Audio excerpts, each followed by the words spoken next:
الحلة دي فيها ايه؟ الحلة دي فيها فيل. لا، ما فيهاش فيل، ده فيها وصفة. الحلة دي فيها وصفة حلوة جدا. الوصفة دي جميلة جدا جدا، تقدري تعمليها باللحوم او من غير، لان هي فيها كل المكونات خضار وبروتين من غير لحوم. تعالوا بينا نشوف الوصفة القمر دي عملناها ازاي. معكم أميرة أبو زيد. يلا بينا نسمي الله ونصلي على رسول الله ونشوف الجمال والحلاوة دي. شايفين؟ ما شاء الله اللهم بارك. وصفة متكاملة جميلة جدا، طعمها حلو قوي. عاوزاكم تجربوها وتقولوا رأيكم فيها. تعالوا كده، انا بدور هنا على الفراخ اللي انا حطيتها، لان كان في حصل جريمة كده في الفيديو. يلا بينا كده نشوف الفيديو، ايه الجريمة اللي حصلت او الغلط اللي انا عملته. معايا هنا حلة على النار فيها سمن بلدي على شوية من الزيت.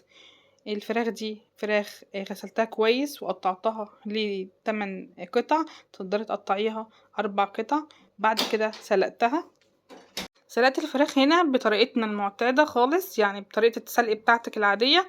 وبعد ما سلقتها بحمرها زي ما انتم شايفين على الجنبين. هحمرها كده وبعدين هطلعها في طبق، وهنبدأ نكمل الوصفة بتاعتنا. هنعمل النهاردة المقلوبة الفلسطينية بطريقة سهلة وبسيطة، وطعمها وشكلها زي ما انتوا شفتوا. وعايزاكوا الطعم تتخيلوه كده، الطعم رهيب، الطعم جميل جدا. الخضار مخلي الرز بتاعي طعمه حلو قوي، حتى لو مش هنعمله بالحوم زي ما قلت لكم. بجد طعمها حلو قوي. معايا هنا شرايح من البصل، شرايح من الطماطم، وبوزع كده البصل والطماطم. معايا هنا شوية من الجزر، انا هنا عملت جزراية كبيرة واديت لها تشويحه كده، وبعدين رصيتها فوق الخضار بتاعنا. معايا هنا بتنجان برضو محمرينه مع بطاطس متحمره، بيبقى شرايح رفيعه، وبتبقى العرض بتاع البتنجان والبطاطس بتكون عريضه، علشان هعمل بيها الشكل اللي انتوا شايفينه ده. بحط الخضار بنفس الترتيب، بطاطس مع بتنجان كده على الاطراف، والزياده من الخضار بحطه في النص. تمام كده. تقدري تضيفي اي خضار انت حباه طبعا. هما بيحطوا كمان اللي هي الزهرة، اللي هو بالنسبة لنا اللي هو القرنبيط. طبعا هو مش متوفر الايام دي، فانا هنا حطيت الخضار اللي انا حباه والمتوفر عندي. هنا حمص نقعته وبعدين سلقته كويس جدا، بيكون دايب زي ما انتم شايفين كده. بوزعه كده على الخضار بتاعنا. طبعا هنا في غلطة انا نسيتها، اللي هو الفراخ بعد ما حمرتها المفروض احطها فوق الحمص والخضار بالطريقة دي، لكن انا نسيت وحطيت الرز على طول. انا هنا حطيت رشة من الملح علشان اتبل بيها الخضار. بحط هنا الرز المصري المغسول ومنقوع ومتصفي. التوابل بتاعتي عبارة عن مرقة دجاج بودر، وسبع بهارات، شوية من القرفة مطحونة، شوية من حبهان مطحون، وحطيت كمان معلقة كبيرة من الكاري، نص معلقة كبيرة من الكركم علشان يديني لون وطعم حلو.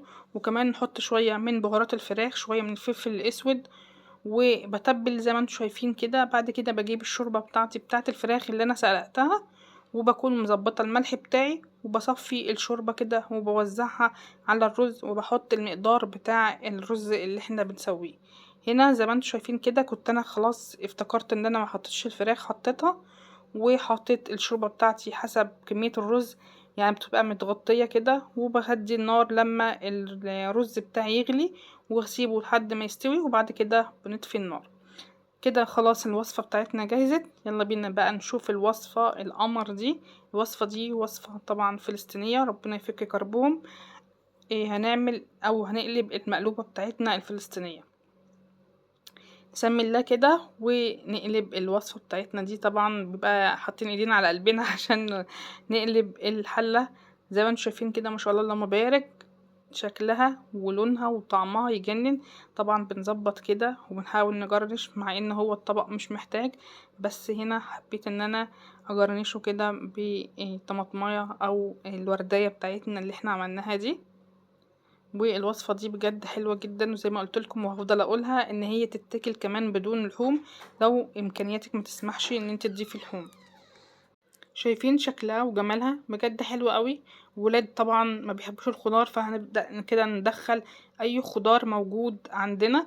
طبعا الوصفة دي وصفة في حلة واحدة، فده بالنسبة لنا برضو حاجة حلوة جدا ومنجزة وحلوة قوي، وبجد طعمها جميل وتغيير. وان شاء الله نشوفكم في وصفة جديدة وفكرة جديدة. وكانت معاكم أميرة أبو زيد. متنسوش تحطوا لي كومنت حلو كده منكم وتقولوا لي انتوا بتتابعوني منين، وعايزة اشوف تطبيقاتكم، لاني كانت طبعا بكون مبسوطة جدا لما بشوف التطبيقات وبتشكروا في الوصفة. وكل سنة وانتم طيبين، واشوفكم على خير، وباي باي.